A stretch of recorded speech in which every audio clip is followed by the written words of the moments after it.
Hello everyone and welcome back. We are discussing previous year questions based on the topic pronoun and this is the fourth class. आइए class की शुरुआत करते हैं हम लोग question number 76 के साथ. Question number 76 means what we have already completed 75 questions. 25-25 के सेट में मैं ये क्वेश्चंस को सॉल्व करा रहा हूँ. सारे के सारे प्रीवियस ईयर एग्जाम्स के ही आए हुए क्वेश्चंस हैं. तो लेट्स बिगिन. चूंकि ये रिकॉर्डेड फॉर्म में वीडियोस हैं तो आपको करना ये है कि क्वेश्चंस का आंसर मैं पहले करूं, आप वीडियो पॉज करके अपना आंसर देख लीजिएगा, फिर उसके बाद चेक करिएगा. तो आइए शुरू करते हैं. The woman which lives next door is a teacher. तो very easy example. Which is a relative pronoun and as we all know which as a relative pronoun is used to refer to something other than human beings. लेकिन यहाँ पे तो human being है antecedent, so to refer to human beings we can use who, we can use whom. In general that भी आता है, लेकिन in general who and whom. So we have got a verb over here. It means we need to have a subjective case pronoun over here. तो who और whom में से अगर एक choose करना है तो subjective case is who. So where the error lies in part 1. तो 76 का आंसर part 1 होगा. Let's talk about example number 77. The subway system has become very safe and it has come a long way since the 1980s and 1990s where violence was rampant. Now see, in this particular sentence we have to understand something. अब इसमें जो दिया गया है कि the Subway system has become very safe और इसके आगे एंड कंजंक्शन को जोड़ करके एक पूरी की पूरी क्लॉज लगा दी गई, तो ये वाला इट उसी के बारे में बात कर रहा है ना. तो आगे भी एक क्लॉज है, पीछे भी एक क्लॉज है, तो वहां कोई एरर है नहीं. Now look at this part of the sentence. Here we are talking about time. तो टाइम को रेफर करने के लिए व्हेन का यूज नहीं करते हैं, टाइम को रेफर करने के लिए व्हेन का यूज करते हैं. वेयर नहीं, व्हेन का यूज करते हैं. So where is the error is in part 3. आते हैं क्वेश्चन नंबर 78 पे. वीडियो पॉज कर लीजिएगा, चेक कर लीजिएगा, तब आगे देखिएगा. Last year the UK saw. अब देखिए जो ये यूके दिया गया है that is the name of a country. तो किसी कंट्री के नेम को रेफर करने के लिए हम इट का यूज करते हैं जनरली. तो इट एक तो होता है इट्स ये वाला जो कि एक डिटर्मिनर होता है, तो इसके साथ अ नाउन इज अ मस्ट. एक इट्स ये वाला भी होता है, इसका मतलब होता है ना इट इज या it was. This is called subject and this is called verb. In the given sentence UK के बाद वर्ब तो आ ही गया है, तो इसका मतलब है इट इज या इट वाज, जो भी पास्ट का मानना है, 28 वगैरह जो मानना है मान लीजिए. ये तो गलत ही है, because if a verb is there we can not use a subject and verb without any conjunction. तो ये तो पार्ट गलत ही हो गया. तो इसको सुधारने के लिए हमें करना क्या पड़ेगा, इट्स. तो where the error lies part 3. ये जो इट्स है ना अपोस्ट्रोफी एस वाला, इसको रिप्लेस करके बिना अपोस्ट्रोफी एस वाला लगाना है. Let's talk about example number 79. One should be careful to read what they have written. तो आपको पता ही है कि अगर वन हम यूज करते हैं to refer to everyone in general, इसकी फैमिली होती है वन फैमिली.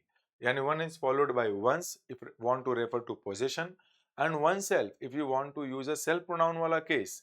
तो यहाँ पे दे नहीं आना चाहिए, सब्जेक्टिव केस है, तो वन अगर आ गया है तो one should be here, one family. So where the error lies that is in part 4. They की जगह पे one. What about example number 80. I know the cobbler which mends the shoes outside the gate of our colony. Once again, you have been given a statement followed that has been divided into 4 parts.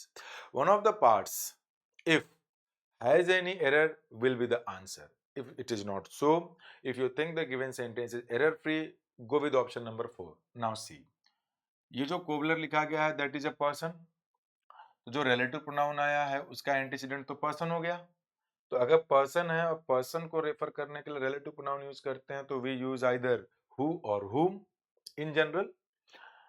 यहाँ पे verb आया है तो we need a subject, तो हुम ना लगा करके will use who. Who will be the correct answer, option number 2. Question number 81. Pleasure can not derive from giving pain to innocent people.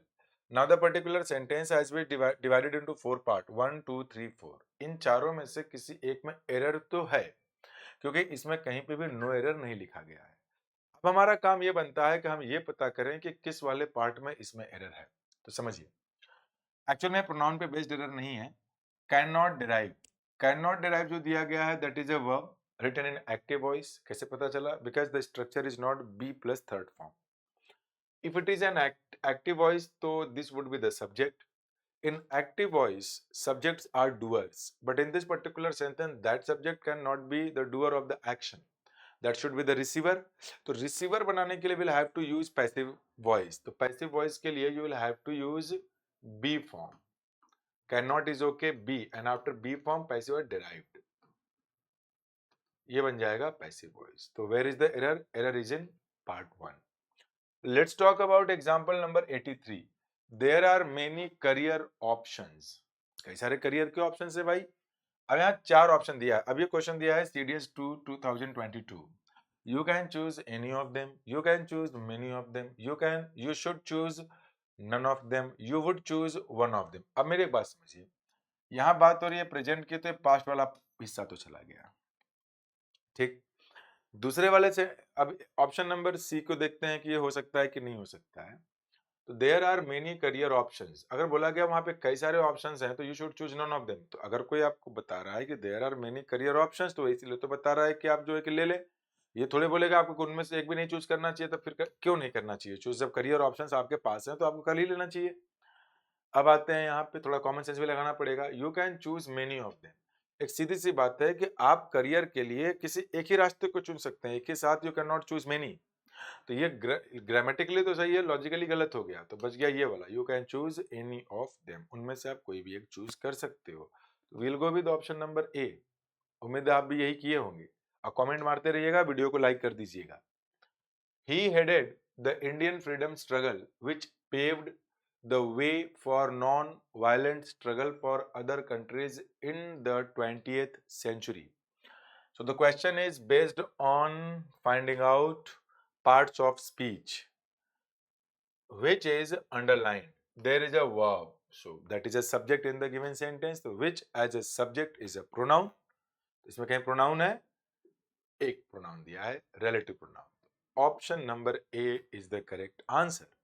Let's talk about example number 85. May you be blessed with all good things of life. अब यहाँ पे अगर देखा जाए तो CDS 1 2022 का पूछा गया एग्जाम्पल है. अब आपको पता ये करना है कि इस सेंटेंस में उसकी पार्ट ऑफ स्पीच क्या है, ऑल. अब देखिए मैंने एक एग्जाम्पल लिख दिया. मान लेते हैं ऐसे, आई वॉन्ट ऑल, ऐसे करके आई वॉन्ट ऑल, ऐसे करके मान लेते हैं मैंने लिख दिया. एक मैंने ऐसे लिख दिया, I want all books, all books. अब कहने का मतलब ये है कि ये वाला ऑल और ये वाला ऑल में कुछ तो डिफरेंस है ही. वो वाला ऑल अकेले आया है तो प्रोनाउन है, लेकिन ये तो डिटर्मिनर हो गया. तो अब आपको ये पता करना है कि विद ऑल गुड थिंग्स, तो ये ऑल आया है इसके लिए तो डिटर्मिनर होना चाहिए. डिटर्मिनर का ऑप्शन ही नहीं, जब नहीं है तो फिर कुछ नहीं कर सकते. ऑप्शन इसके सही नहीं है. इसके ऑप्शन सही नहीं है. डिटर्मिनर एक वर्ड होना चाहिए. तो छोड़ दीजिए इस एग्जाम्पल को. आगे आइए. I would like an ice cream, are you having one too. पूछा ये है कि जो वन लिखा गया है इसकी पार्ट ऑफ स्पीच क्या है. Let me tell you. Noun है, प्रोनाउन है, एडजेक्टिव है, एडवर्ब. एक तो वन होता है वन फैमिली वाला, मतलब एवरीवन इन जनरल. अगर ये वैसा वाला केस होता तब तो ये प्रोनाउन हो जाएगा. वन फैमिली वाला अगर केस है तो दिस इज अ प्रोनाउन. एक वन होता है वाला या वाली वाला, कि दिस वन दैट वन, ये वाला वो वाला, तो नाउन को रिप्लेस करता है तो फिर वो भी प्रोनाउन हो जाएगा. एक वन होता है नंबर, नंबर बताने वाला वर्ड. तो हमें पता करना है कि इनमें से है कौन सा. अगर मैंने लिख दिया वन बुक, तो ये यहाँ पे एडजेक्टिव या फिर डिटर्मिनर बोल लीजिए. तो लेकिन यहाँ पे वन दिया गया तो इसके बाद नाउन तो आया ही नहीं है, तो फिर ये एडजेक्टिव है नहीं. ये होगा इन्हीं सब में से एक, तो ये एडवर्ब नहीं हो सकता. अब होगा नाउन या तो प्रोनाउन. तो वन नाउन नहीं होता है. वन फैमिली है तो भी प्रोनाउन है. वन का मतलब किसी नाउन को रिप्लेस करने के लिए यूज किया गया तो प्रोनाउन हो जाएगा. होता वो नाउन का ही रिप्लेसमेंट है. हमें पता है कि any word replacing a noun is called pronoun. तो that one is a pronoun. Option number B. B is the correct answer. Let's talk about example number 88. This is his pen. अब देखें, जैसे मैंने कुछ एग्जांपल लिख दिया यहाँ पे. हिज, हिज लिखा है, तो हिज के बाद अगर आपने कोई नाउन यूज कर लिया तो इसको डिटर्मिनर बोल लीजिए या फिर पॉजेसिव एडजेक्टिव बोल दीजिए। लेकिन हिज के बाद फुल स्टॉप आ गया या कॉमा आ गया, इसके बाद कोई नाउन नहीं आया, तब उस वक्त ये प्रोनाउन हो जाता है, पॉजेसिव प्रोनाउन। हमें पता करना है कि वो वाला हिज कौन सा है। अगर इसके बाद नाउन है तो डिटर्मिनर है या फिर पॉजेसिव एडजेक्टिव है, अगर उसके बाद अगर नाउन नहीं है, अकेले है, तब वो प्रोनाउन है। लेकिन इसके बाद नाउन तो है, तो प्रोनाउन वाला केस हो नहीं सकता, तो will go with option number B. Option number B is the correct answer. Let's talk about example number 89.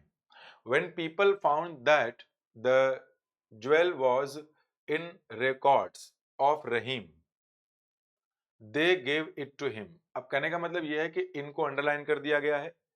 CDS 2 2020 का ये क्वेश्चन है, आपको बताना है कि वो क्या है। तो सबसे पहली बात तो यहाँ पे ध्यान दीजिए कि इट कभी भी नाउन नहीं होता, एडवर्ब नहीं होता।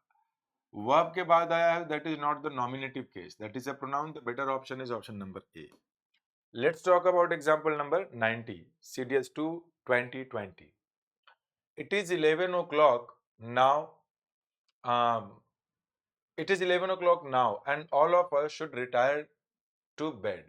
हमें ये पता करना है कि देखिए इट होता तो प्रोनाउन ही है, तो वर्ब काट दीजिए, ऐसा प्रोनाउन या रिलेटिव प्रोनाउन तो नहीं होता। अब बच गया पर्सनल प्रोनाउन और बच गया इम्पर्सनल प्रोनाउन। देखिए मैंने लिख दिया कि I bought a pen, it was costly, तो ये जो इट यूज हुआ है किसी नाउन को रिप्लेस करने के लिए यूज किया गया, that is called a personal pronoun. लेकिन मैंने बोल दिया कि इट का यूज मैंने कर दिया टाइम को दिखाने के लिए, डिस्टेंस को दिखाने के लिए, डे को दिखाने के लिए, मंथ को दिखाने के लिए, कुछ जब इट इज रेनिंग इस टाइप वाले में, तो यहाँ का जो इट होता है ये इम्पर्सनल प्रोनाउन होता है। तो ये वाला प्रोनाउन बच गया। कौन सा सेंस में? इट इज 11 o'clock टाइम बता रहा है, तो impersonal pronoun, option number C. Let's talk about example number 91. The man in dark blue is the one who made us win the match. CDS 1 2020. Who? The part of speech. There is a noun equivalent, the one. Who है तो relative clause तो बनेगा नहीं, क्योंकि clause तो ये पूरा होता made us। अगर who के बाद made और us ये पूरे clause को अंडरलाइन किया गया होता तब तो clause हो जाता, तो clause नहीं बनेगा। फुल स्टॉप आया है तो इंट्रोगेटिव हो नहीं सकता। और हु के बारे में बात कर गया है तो हु क्या अफर्मेटिव, नेगेटिव, इंट्रोगेटिव सब में आता है। सेंटेंस तो है ना, तो काट दीजिए, तो बन जाएगा रिलेटिव। रिलेटिव प्रोनाउन है who, which, that, generally relative pronouns होते हैं। यहाँ जाइए, a gardener which is very lazy says that there will be no apples this year. CDS 2 2018. No error. So once again we have been given one sentence that has been divided into 4 parts, 1 2 3 4, ABCD है, A, B, C, D. If any of the parts has got any error, that will be your answer. And if you find no error in the given sentence, it means if you think the given sentence is error free, you will choose option number D, no error. But here we are talking about our gardener. It means a person, Mali. So it is human being. To refer to human being, we don't use which, we use who in subjective case. So in place of which, use who. He is the subject, who is, sorry, he is the verb, and who is the subject in the given sentence. Now let's talk about option A has got the error. Question number 93. He has great fascination for each and everything that are connected with drama. Now let me tell you something. Each, either, neither,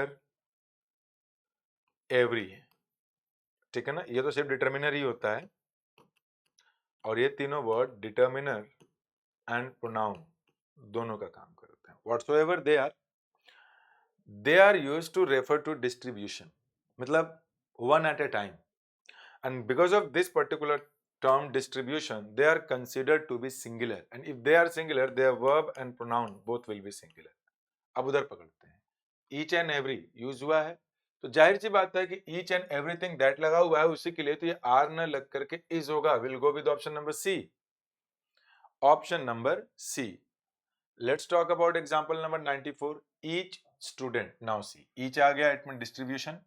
this is a pronoun amongst, ये पूरा का पूरा phrase बन गया 100 students, तो ये object हो गया उस प्रेपोजिशन का, तो सब्जेक्ट तो हो नहीं सकता, subject is each student, in is a preposition, the class is the object of the given preposition in, So this is the verb and this is called non-finite verb.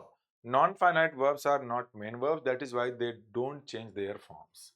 So this is the main verb and the verb is used according to subject. The subject is written in singular number. Each student means distribution, individual at a time.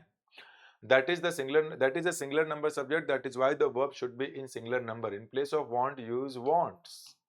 We'll go with option number C. The error lies in option C. Let's talk about question number 95. It is not difficult to believe that a man who has lived in this city for a long time, he will never feel at home anywhere else in the world. No error. So CDS 1 2017. Now let us check. I have taught you a concept. Sometimes a pronoun is used where it is not required. Unnecessary use of pronoun. Let us check it. It is not difficult to believe हो गया. ऐसा मतलब भरोसा मतलब ये बहुत विश्वास करना बहुत कठिन नहीं है that a man ये सब्जेक्ट है. इस मैन के लिए रिलेटिव क्लॉज यूज किया गया है आपका who has lived in this city for a long time. तो this is called an adjective clause. And adjective clauses are the descriptions of nouns or pronouns coming before. It means this is the main subject and it requires इस वाले that वाले clause के लिए main subject है. It requires a verb. So we need a verb. We don't need to use a pronoun. So the use of he, pronoun he in the given sentence is incorrect. Unnecessary use of pronoun. Sometimes a pronoun is used where it is not required. So the error lies in part C. तो option number C is the correct answer. ठीक है? अब comment कर दीजिएगा कैसी लग रही है class. Every student should be asked. Every student फिर से आप कहाँ का आया है CDS 1 2017. Every student should be asked. Distribution showing term every आया हुआ है तो वो सिंगुलर ही होगा one person at A time. तो देर न लग करके यहाँ पे हिज होना चाहिए his. So will go with option number C. We'll go with option number C. Let's talk about one more example. 97. I am senior. अच्छा देखिए senior, junior, anterior, एक minute,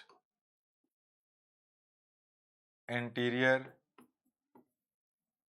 posterior, prefer, prior, preferable.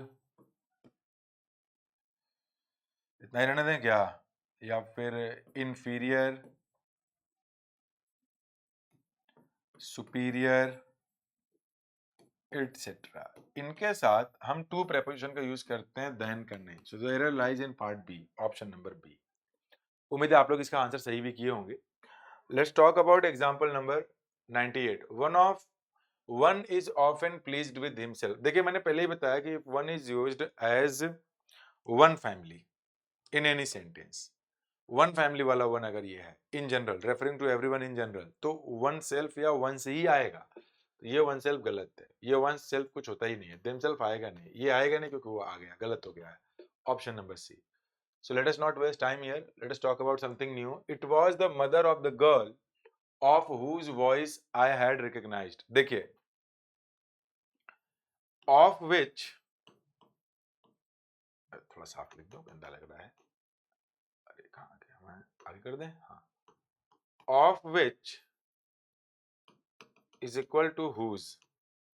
ये पूरा position बताता है भी पूरा position बताता है लेकिन ये अदर देन ह्यूमन बीइंग के लिए ही यूज होगा और ये ह्यूमन बीइंग्स के लिए अदर देन हालांकि अदर देन ह्यूमन बीइंग्स के लिए भी कई बार यूज हो जाता है बोलचाल में. तो ह्यूमन बीइंग की बात हो रही है खुद ही पोजीशन शो करता है तो इसके साथ ऑफ की रिक्वायरमेंट नहीं है. तो whose voice. Option number A. Option number A is the correct answer. The last example of today's class. 25 question आज भी हो गए. इसके बाद फिर 25 क्वेश्चन की एक शीट सॉल्व करेंगे हम लोग. तब इसके बाद कोई दूसरा टॉपिक सोचेंगे. I tried to meet the person whom you said was looking for me.